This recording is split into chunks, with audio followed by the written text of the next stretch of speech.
I know it's been a while, but I'm coming back out with another podcast. This one is kind of interesting. It's something I haven't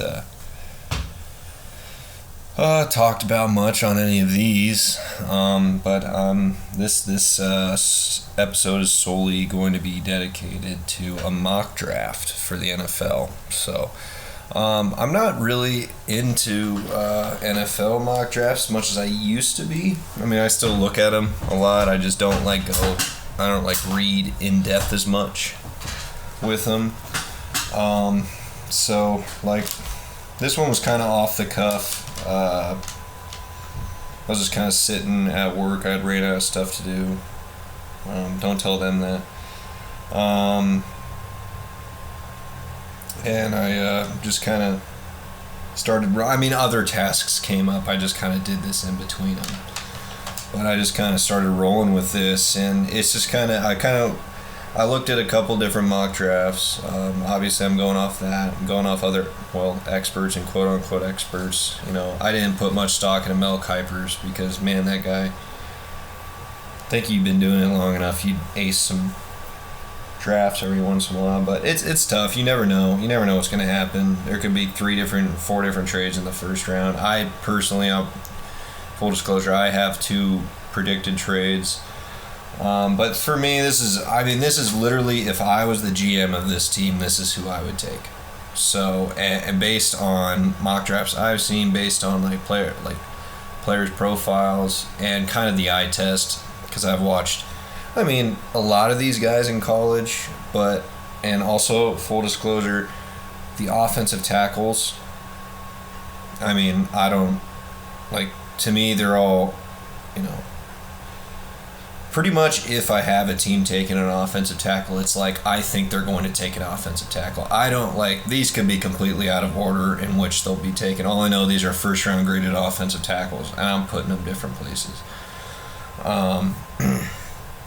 So yeah, I just kind of looked at mock drafts. I looked at depth charts, current depth charts, and I kind of went from there and just started kind of listing out, writing it out.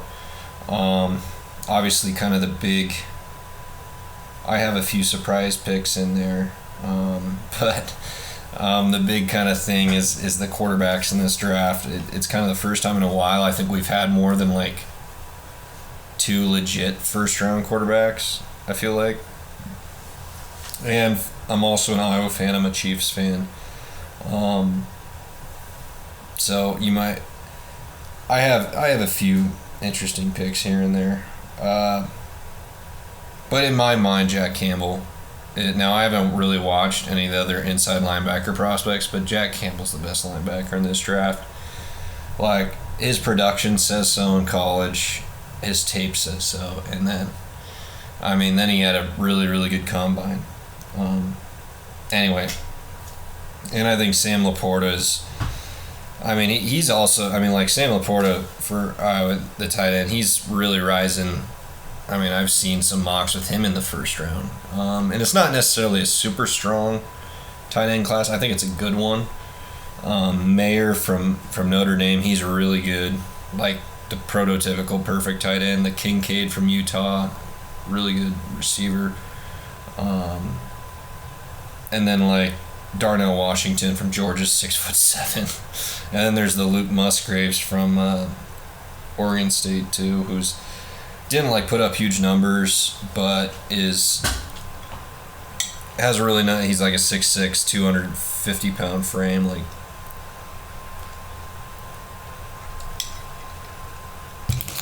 Good athlete, So,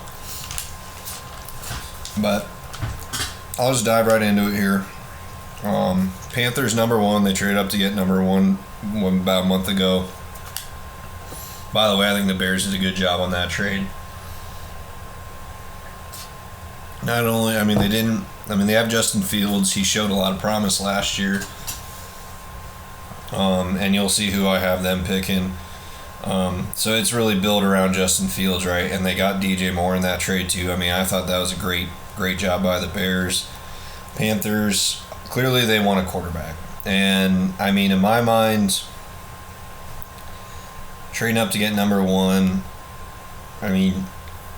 I think any of these like first round quarterbacks could go number one other than Will Levis. I don't think Will Levis will, I think. So, I mean, because you can make a case for any of them. To me, Bryce Young, I have Bryce Young going number one to the Panthers. I mean, he's so good.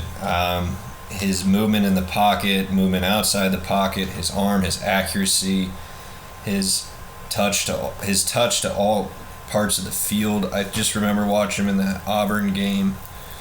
Was it? I think it was not this past season, but the season before, his Heisman year, when Alabama was just doing terrible the whole entire game against this Auburn team who wasn't good and pretty hurt, and they were down 10-3, and when it was time, it was go time, Bryce Young turned it on, just had one of the more unreal drives. And I think he just has that. I mean, but once again, kind of like Tua, he's definitely a better prospect than Tua in my mind, but he's also a smaller guy. So that's the only knock really on him, I think, in general, is his height and his he did beef up to 200 pounds, which is good. And we've seen Russell Wilson last a long time in this league. So, but I think Bryce Young currently, like right now, is the best quarterback in this draft, and he gets taken number one. Texans sitting at number two. I think they take whoever between Young and Stroud. They take whoever the Panthers don't take, and so I have them taking Stroud at number two. I think Stroud can come in for, like, the reason I don't have them taking Anthony Richardson, because I think the Texans, like, Stroud can come in and Young can come in and start right now for you and do pretty well. And I think Stroud's also the safest pick. I think the only reason Bryce Young isn't the safest pick is because of his size.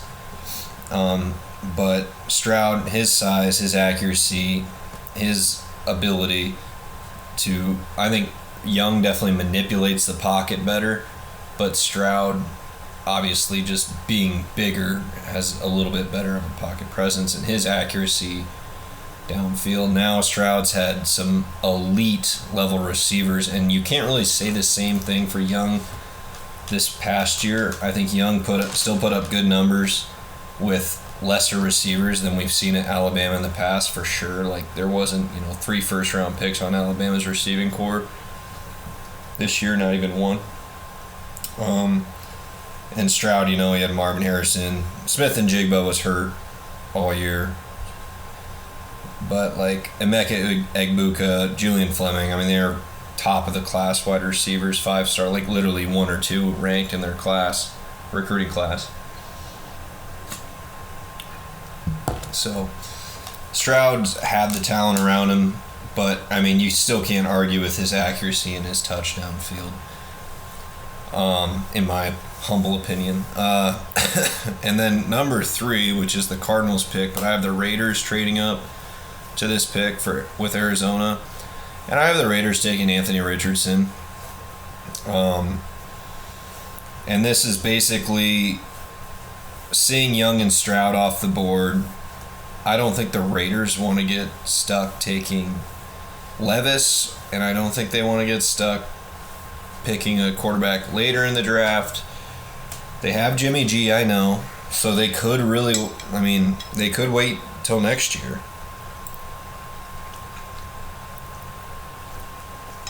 But I think this pick makes sense. It just makes sense. The Raiders have Jimmy G. Richardson can be a guy for you. Now, I also think a lot depends on where Richardson ends up. I don't know if Josh McDaniels and that offense is the best spot for him to end up. There's definitely better landing spots for him.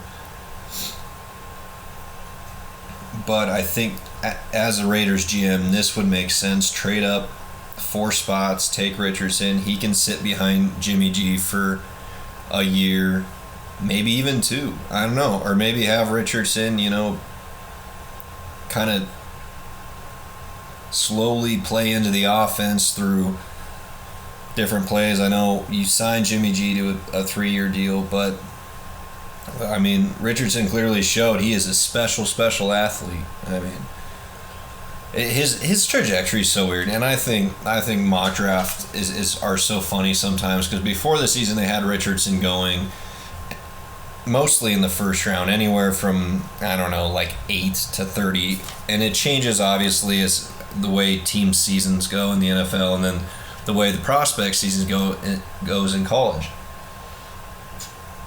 But I think it's just so funny. Like, and then while he was struggling this year at Florida, now his final numbers really didn't look terrible. Other like his completions percentage was a little low, but he only threw 5 picks. But I didn't watch him very much in college. I just don't really watch very much Florida Gator football, I suppose. If I'm watching SEC, it's gonna be it's gonna be Alabama, it's gonna be Georgia, and or LSU maybe Kentucky or Tennessee. Tennessee was kind of a fun team to watch. I watched some of their games this year, but I'm not gonna watch a 500 Florida team or whatever the fuck they were. So yeah, but this makes sense. I mean, his combine, his workouts, and I don't like to put a lot of stock into that, but obviously he's just a legit athlete. He's like another Cam Newton. Cam Newton obviously had a much better college pedigree, but so if Richardson can land in a spot where he's not rushed into a starting role, he can sit back, he can learn, and behind a veteran who's a really solid veteran, Jimmy Garoppolo. And now Jimmy Garoppolo might not, be willing to take on that role again because it seemed like he was doing that in San Fran, and then he was put as a backup, but I think even he has to realize he's just not at that tier of quarterback where they're going to put all their chips in on him, because I think San Fran kind of learned that when they spent all that money on him, and when he was healthy, he was serviceable game manager, and they had a good enough roster where they won a lot of games with him. But then he spent a lot of time in the IL. So I think Raiders trading up, take Richardson at 3 makes sense. And then the Colts sit back at 4, don't spend any more draft capital. They sit back and they take whatever quarterback falls to them. And at this point, it's Will Levis. And I really thought about maybe having them take something else.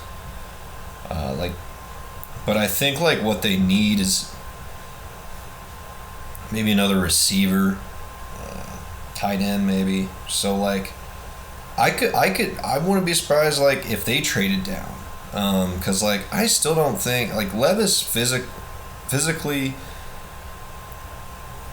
he's definitely has the tools. I don't know. Without Wan'Dale Robinson, he had not a great year at all, and his accuracy wasn't great. Now his top running back was also injured for a good chunk of the year, which when you don't have Rodriguez, Kentucky's running back this last year, is also going into the draft, is a kind of a beast. So then, and Levis was sacked a lot too. I just think at number 4 is a little high for him, but I have them taking Levis here. And if somebody else falls to him they're probably ecstatic. But, you never know. They could trade down, or they could take, one of these other really talented defensive players waiting in the draft. Pair him with Darius Leonard on that defense, They could go a lot of different ways, but I think they really wanted to. They've kind of made it clear they want to take a quarterback in this draft. And I think they like Levis. I don't know. So we'll see. I haven't taken Levis at 4. Unless Richardson or Stroud or Young falls to him. If the Texans or if the Cardinals don't trade and they choose to pick somebody else. So I have 4 quarterbacks in the first 4 picks. That doesn't happen very often. Probably won't happen, Texans, there's rumors that the Texans are looking to maybe trade that second pick now, so who knows. And then pick number 5, I have the Seahawks on the board. And I have the Seahawks, who have 2 first-round picks. They got Geno Smith on the roster right now, so I think if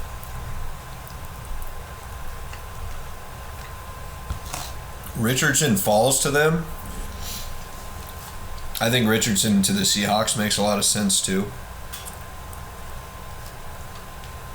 But if they don't trade up, or if another quarterback doesn't fall to them at 5, I have them taking Will Anderson, who I think is the best player in this draft who's not a quarterback, and maybe the best player in this draft in general. He's a beast. Outside linebacker, edge rusher. I mean, he's an absolute beast. And he's got all the leadership and intangible traits. He comes from Alabama's system.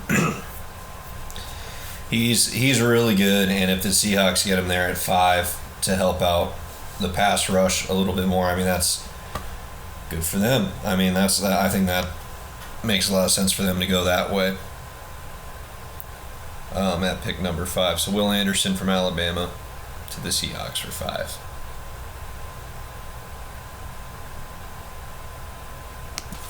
All right. So moving on, we got at the 6th pick is Detroit, who also has 2 first-round picks in this draft. And I have them taking Oh my goodness. I have them taking Tyree Wilson, who's an edge rusher from Texas Tech. He's been a riser over the course of the college football season. Great, perfect body for the edge rusher. 6'6", like 260. And he's just put up numbers for Texas Tech. Intimidating presence on the other side. Get to pair him with Aiden Hutchinson on that defensive line is a scary thought for years to come. I think that pick makes a lot of sense for the Lions. They could also go receiver there, I think, or one of the offensive linemen. And they could do a lot of different things there, but I have them taking Tyree Wilson, which might be a little high there. But, I think it makes sense to, just the opportunity. And, if Will Anderson falls to him, easy pick for them, too. Just pairing another, elite outside edge presence with, on the other side of Aiden Hutchinson on that defense, be scary. Number 7, Arizona traded back to the Raiders spot here. They take Jalen Carter, the defensive tackle, kind of the best player available right there for the Cardinals, whose roster has a good amount of holes. They could also go offensive lineman there. But I haven't taken Jalen Carter. Obviously, I haven't had some legal issues with the whole car crash thing that killed a staffer and another player. And he pled no contest, so who knows how that all shakes out there. But if he's available at 7, and there's been, I guess, one scout said he doesn't know if he loves football, has no work ethic. I don't know. Probably not good to put him on the same team as Kyler Murray, who, there's so many rumors surrounding his work ethic and stuff. I don't know if Kyler Murray's that way or not. I don't know the guy personally. I don't know Jalen Carter personally. But Jalen Carter, many project as the number 1 or number 2 pick just 2 months ago. So we'll see. But I think he's probably the best player available, kind of a game record, the defensive tackle position at Georgia last year. And a really huge body, talented dude. Here's kind of my first surprise pick, if you don't count Tyree Wilson going 6, but I think there's a legitimate chance of that maybe happening. Here's kind of my surprise pick. I was looking over the Falcons roster. They've been busy this free agency, and I guess they're good with sticking with Desmond Ridder for now at quarterback. I think that's cool. Just give him at least half a season or a year to see if he can nail down a starting job for the near future. I think he's got a really good skill set. If you get enough talent around him on that offense, I think they could use some outside threat. So I think Smith and Jigba is really in play here for the Falcons. But I have them. This is probably really stupid, but I have them taking Bijan Robinson, the running back from Texas. Absolute stud of a running back, and really I think if this was 10 years ago, there would be like no doubt that Bijan Robinson be like a top 10 pick, but after many years of quarterbacks being running backs being taken that high and then having injury filled careers, it kind of would. Running backs in the first round in general just don't happen as much anymore. Still happens, but if you can find a running back in the second, third, fourth, fifth, sixth, seventh round who turns into a starter, that's much more valuable, obviously, than paying a starting running back first round money and then them getting hurt But I was just looking at the Falcons roster, and they have some decent running backs, and between last year's rookie Tyler Allgeier from I think that's how you say it, Allgeier from BYU, and then Cordero Patterson. Like, you have some really solid running backs already on the roster, and that kind of thunder lightning with those two. But then you pick Bijan Robinson because he's just a difference maker, an absolute difference maker. Like, you have, for sure, like, if they were to take a Smith and Jigba, that would make a lot of sense here too, by all means. But I was looking at their offensive line. Their offensive line's not terrible. They could also definitely go that route. But I think the best offensive linemen, like Skoronski or Darnell Wright, Paris Johnson, whomever your tackle of choice is. They do have Jake Matthews and Caleb McGarry at the tackle. McGarry's not too great, but like, he was solid last year and is a former first round pick, and Jake Matthews is really solid too. So, and they have Kyle Pitts, Jonnu Smith at tight end, so they have the middle of the field kind of covered. So I was like, well, maybe we'll just throw a dart at the board here and see if it hits, which is this whole process anyway. But Bijan Robinson at running back, he's just a game changer. He's a lot, he's kind of like a Saquon or a Christian McCaffrey type of prospect. He's really, really good.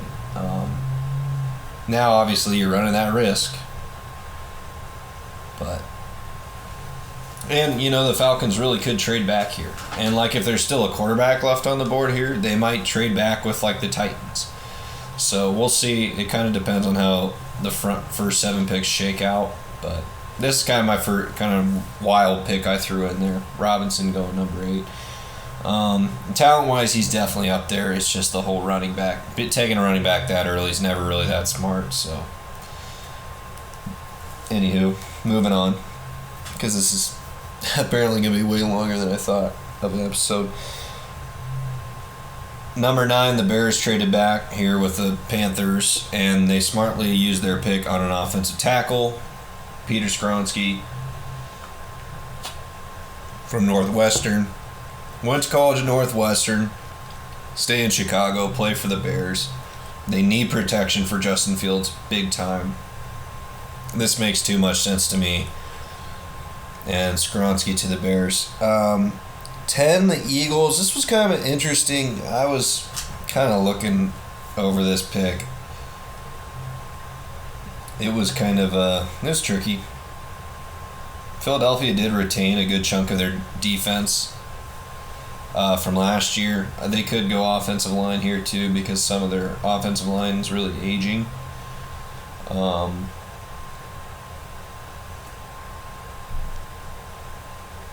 But I ended up saying Nolan Smith. A lot of people think he's going to go pretty high. Top 15 pick. Athletic freak. Ran like a 4.3 something, 40 at outside linebacker. And the Eagles, now they obviously had to get a new defensive coordinator.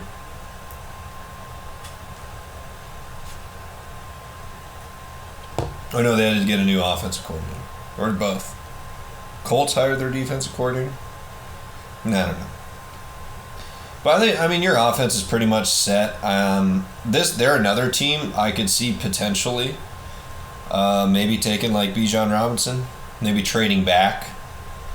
And and taking Bijan Robinson, or they do pick at number 30 too as well. They pick at 30 as well in the first round, so they have another first round pick. If it be like they could trade that up to get Bijan Robinson, like they could go running back here because they have Gainwell and Boston Scott and Rashad Penny as their running backs on the roster. They have a few more, but I thought they'd go defense here, and place put a real good athlete, Nolan Smith, on that with Nicholas Morrow, Nakobe Dean, former teammate Nakobe Dean, by the way, at Georgia, Hassan Reddick at that linebacker position, and boost, just put some youth in there and some more athleticism. And then 11, there's a lot of rumors the Titans might trade up to get a quarterback. Now, there's a very real possibility of like Will Levis falling to them here.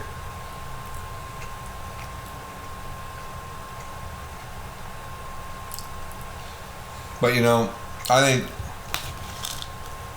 with Tannehill, Malik Willis wasn't very good last year at all. Tannehill struggled without A.J. Brown. Jackson Smith-Njigba goes number 11 to the Titans. Give Tannehill a little bit more talent to throw to, because without A.J. Brown and then with some injuries that happened, they had like nobody. So this pick makes a lot of sense to me. Smith-Njigba to the Titans. The Texans picking number 12.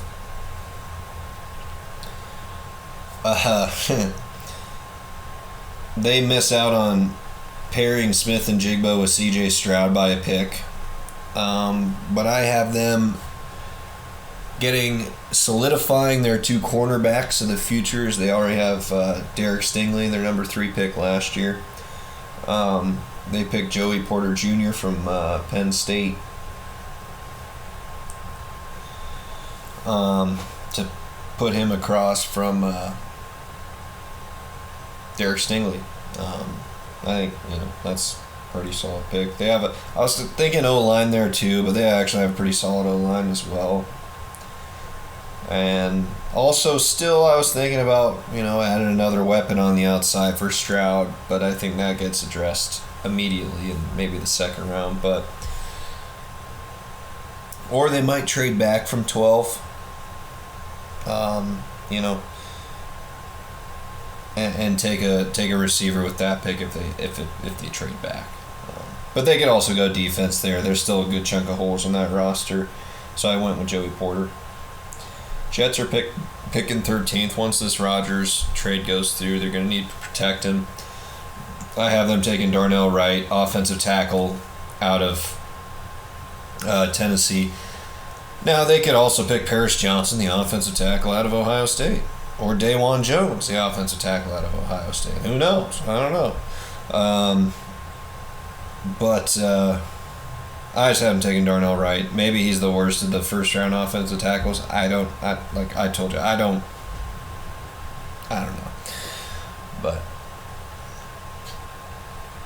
I just haven't have them taking an offensive tackle. So I just had Darnell Wright there. I have no preference either way. Patriots picking 14. I have them. This is another kind of, I don't know if it's a surprise pick, but they got Juju Smith-Schuster. They have Hunter Henry. Or do they have Hunter Henry still? But I have them taking, what's his first name? Now I can't remember.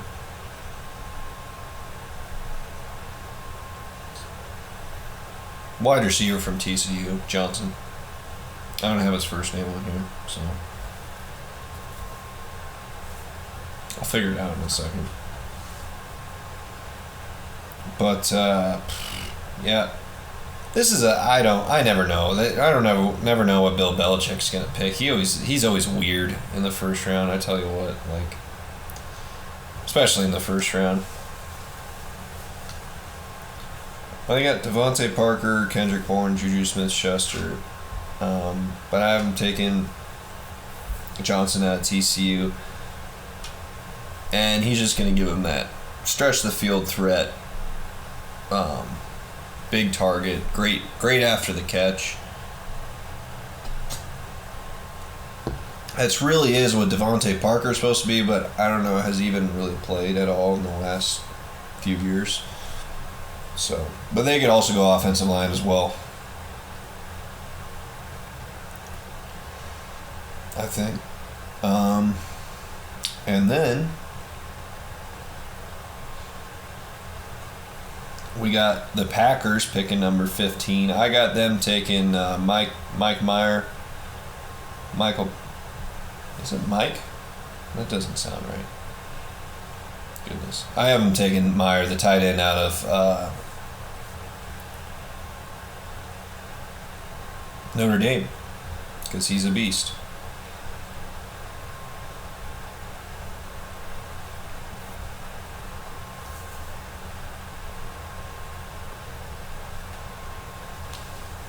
I think he's the best tight end in the draft.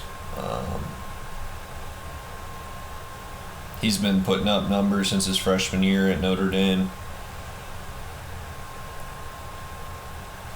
But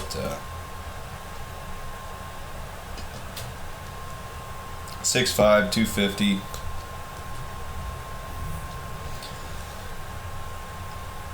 I think he's probably a stud, but I don't think he tested too well at the combine. I know he ran a 4.7, but as far as blocking goes, really good.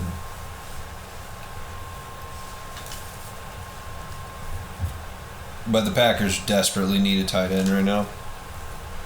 They also need a wide receiver, so they could definitely pick a wide receiver there as well. But we just know that the Packers never pick wide receivers in the first round. So why would they start doing it now? It would be funny if after they traded Aaron Rodgers, they then take a wide receiver in the first round. That'd be ironic. Next is the Commanders at 16. I have them taking Devin Witherspoon, corner from Illinois, to help beef up that secondary. He's really, really good. He's the Thorpe Award winner. And people were worried about his athleticism because anytime a good corner comes out of, a Midwest school, they're like, oh man, he probably has athleticism issues because he's from he's not from Alabama, and he's not, But Witherspoon tested really good, ran a 4.40, shut the haters up. So he's going to be. Witherspoon. There's some mocks that have him in the top 10. He's that good of a prospect, and he had a phenomenal year last year. So he could go much higher than that. But I think Commanders take either him or Joey Porter falls to them at 16. I think they take him. Steelers was another one I was kind of looking around, looking at the roster, wondering who are we going with. I had them taking an offensive tackle, help beef up the O-line. So, geez. They can also take a wide receiver, too. Deontay Johnson and... But with Deontay Johnson and... oh, my goodness. What's the Georgia kid's name? Forgetting. George Pickens. I think they have two pretty good wide receivers right there. You can maybe wait another round or two before adding some more depth at that position. So I have them taking Dawan Jones, a massive dude. It's like 6'8", 370. And Pittsburgh usually pretty good at developing O-line. So I have them taking Dawan Jones. Once again with the O-line, offensive tackles, I really, don't know who's better than the other one. I think Skoronski's rated the best. So other than that, it's kind of a crapshoot for me. All right, and then for 18, this is supposed to be the Lions pick, and the Chiefs trade up to 18, and they take Paris Johnson from Ohio State to replace Andrew Wiley, who left in free agency. They already replaced Orlando Brown with Jawan Taylor, so they snagged Paris Johnson there with their lone first-round pick, and they have plenty of draft capital to get this done. They have like 10 picks in this draft, so I can see it happening. And then 19, the Buccaneers take Lucas Van Ness, defensive lineman from Iowa, who's never made a collegiate start, but is a ripped human being and ran like a 4.6 40. He's a beast. He is raw still. Doesn't have many finesse moves. He basically wins most of his pass rushing on power, but he is a beast. And Buccaneers, I once again didn't really know where to go with this pick. Maybe they trade back, take a second round quarterback. Maybe they, I don't know. But Van Ness, he can play. He's athletic enough potentially to play edge, but definitely defensive end, defensive lineman. He can play either spot and can be in the rotation right away. But yeah, he's probably going to need to pack a few more pounds if he's going to play inside at all. But he's a big, strong dude. Some drafts have him going as high as like 8. So, and I'm an Iowa fan and I have him going down to 19. So it shows, who knows. But number 20, Seahawks take Zay Flowers, a wide receiver from Boston College. I think he would fit in well with Tyler Lockett and DK Metcalf. Obviously, DK Metcalf stretches the field for you. Tyler Lockett, good route runner. Kind of does it all as a wide receiver, but he is aging a little bit. I say that, he's probably only like 6 years older than me. But Zay Flowers can take over the middle of the field. I think he's a great. Now he's not a big presence. I'm just saying like drags, slants, quick routes. He's really improved his route running from the year before, I guess. And he ran a 4.4. So he's got speed too. I think they add to their receiver core. 21, the Chargers. Their best tight end is Gerald Everett, who did have a solid year last year, but I have him taking Dalton Kincaid. They could also go the wide receiver route here, but I mean, Kincaid's basically just a big old wide receiver out there, and from tight end from Utah. And so, yeah, I have them taking him, giving Justin Herbert a big time weapon. Whether it's the red zone or whether it's the middle of the field, he can kind of be that. But he splits out a lot. He split out a lot in college, so he's probably not going to give you a ton like inside blocking at all. But they just give another big target. I mean, on a team that's already full of them with Keenan Allen and Mike Williams, another big target, Dalton Kincaid for Justin Herbert. 22, the Ravens. I haven't taken Christian Gonzalez, corner out of Oregon, which is probably be a steal if the Ravens got him this late. He's kind of a physical freak for a corner. He's like 6'2", 205, and he can like really fluid athlete too. He probably goes way higher than this. This is just one of those picks that I maybe kind of lost track of, and then I was like, oh shoot, and I kind of put him here. So that's probably on me, my bad. But who knows? He might fall this far. I don't know. Nobody really knows, yeah, I have Gonzalez going to the Ravens 22, and then 23, the Vikings take Jordan Addison, wide receiver from USC, formerly of Pitt. So this, I think, would be a really nice compliment to Justin Jefferson, who's an absolute threat, in middle of the field, deep, outside, He's one of the true great receivers in the game. Pair Jordan Addison with a stretch of the field on the other side, take a little. Could mean a big year for Addison right away if they're keying in on Jefferson too much, and if they don't key on Jefferson too much, it opens up Jefferson more. So just give old Kirk as much talent around him as you can. And then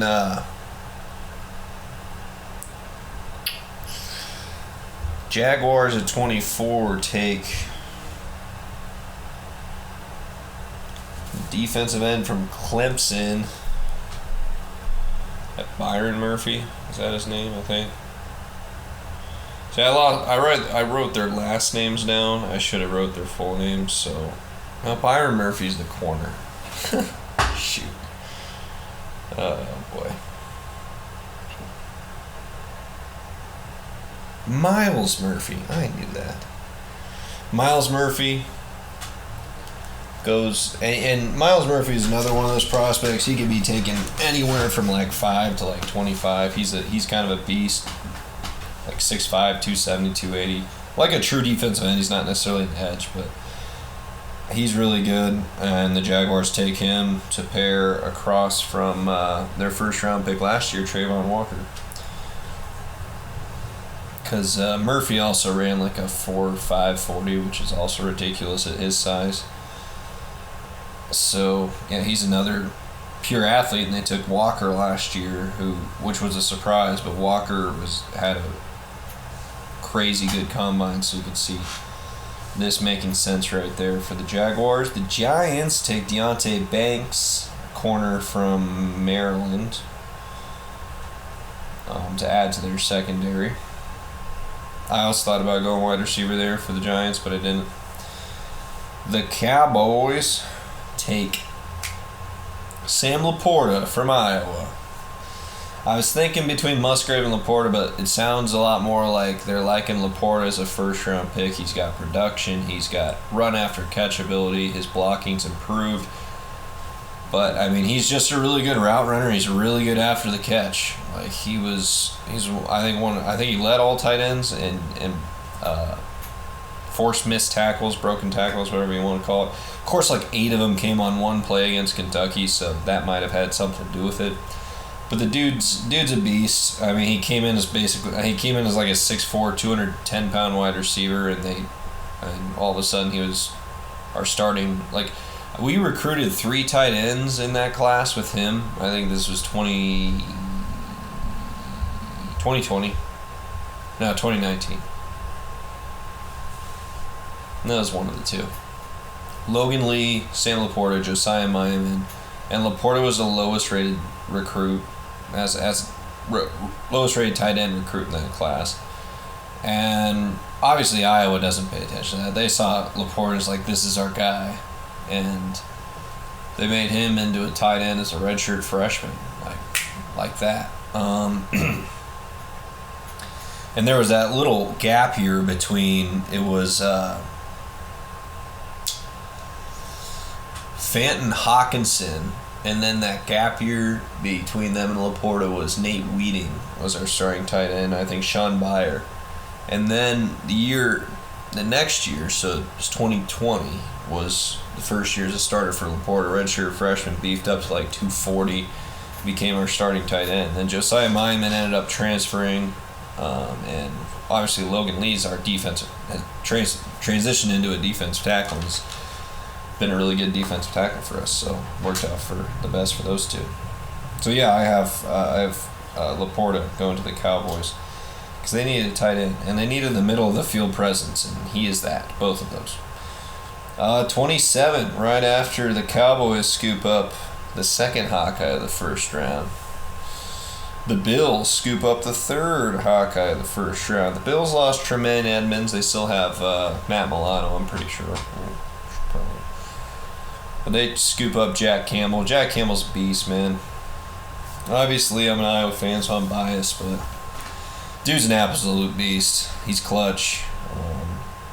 He's, at the very least, going to be a good run stopper in the NFL. He's going to be a lot like Josie Jewell, I think, but he's bigger and more athletic than Josie Jewell, so I think he's an underrated pass coverage guy. I mean, he's a kind of a freak athlete in general at 6'5", 240 pounds. Like, he could be a tight end, I think, proper training. But yeah, I have Campbell to the Bills. Might be a little bit of a reach for the Bills, and they could just trade down a couple picks and take him in the early second round. make it not such a reach, I guess. It could happen. But I think it makes sense for the Bills to take him because I think he's the best inside linebacker in this draft. Bengals are picking 28th. They take Brian Breesy, defensive tackle from Clemson. Don't have much to say about that. Breesy, probably about a year ago, was projected top 10. Went through some injuries, inconsistency at Clemson, but he's still kind of a beast. So if the Bengals got him this late in the first round and they develop him well, I mean, that could be a really big steal for the Bengals. I realize I may be switching Bengals and Bills here. Apologize. They're picking back-to-back the Bees. I equally dislike them. Probably the Bengals a lot more, obviously. As a Chiefs fan, and they dislike me. Fair enough. Saints picking 29th. Kalijah Cansey, the defensive lineman from Pitt. A lot of analysts like this dude. Obviously, I have no idea. I never watched him, so I don't really know. But some have him going a lot higher than this, saying that could happen too. Another kind of homer pick. The Eagles at number 30 take Will McDonald. But I have seen some mocks with him at the tail end of that first round. He's a beast too, and he's got production to back it up at Iowa State. Kind of was one of the spearheads of the kind of defensive surge the last few years there at Iowa State under Matt Campbell and Haycock. And he's really, I think they only had him listed at 6'4", which is interesting because as a recruit he was listed at 6'6", which, makes sense trying to get recruited. But he's really good. Really long arms. 31, last pick of the first round and the last pick of this show. Sorry, I know you guys listening intently. Probably thinking I was going to go for the second round, but I didn't. The Lions it's their second pick of the second round because this is the spot they flopped with the Chiefs here. So they traded back to 31 and they take Hendon Hooker, quarterback out of Tennessee. The last pick of the first round. Ending the mock draft off with a bang. He is the successor to Jared Goff. Goff can finish out his contract. Hooker can take over. And maybe Hooker takes over sooner. Dude is, once again, I think a really safe pick. And the way Jared Goff has kind of flourished again, sort of, this year in that offense of system, I think Hooker can do better because I think Hooker, mechanically looks better than Jared Goff a lot of the times. And Jared Goff was number 1 or number 2 pick, so Hooker obviously had that ACL injury, but I still think his mind and his arm are still much more valuable than his feet. So if you're thinking if you're scared of him because of the knee, I think that's misplaced. But end of the draft off of the kind of maybe a surprise. He might still go late first round, very real possibility. But to a quarterback needy team, the Lions aren't really quarterback needy. Goff was solid last year, but anyway. Thanks for listening, those of you who did. Hope you enjoyed it. Hope you didn't mind all my, space off in the middle of the sentences or forgetting names and whatnot, I'd like to say that it's because I want to keep it real on here that I leave all that in and I don't redo it, but I'm being honest with you. It's mostly because I'm kind of lazy. And I'm not 100% invested into this. But I do talk a lot about sports with my friends and co-workers and brothers. And quite honestly, just myself in my truck. So I let it out on here. Thanks for listening. It's my NFL mock draft 2023.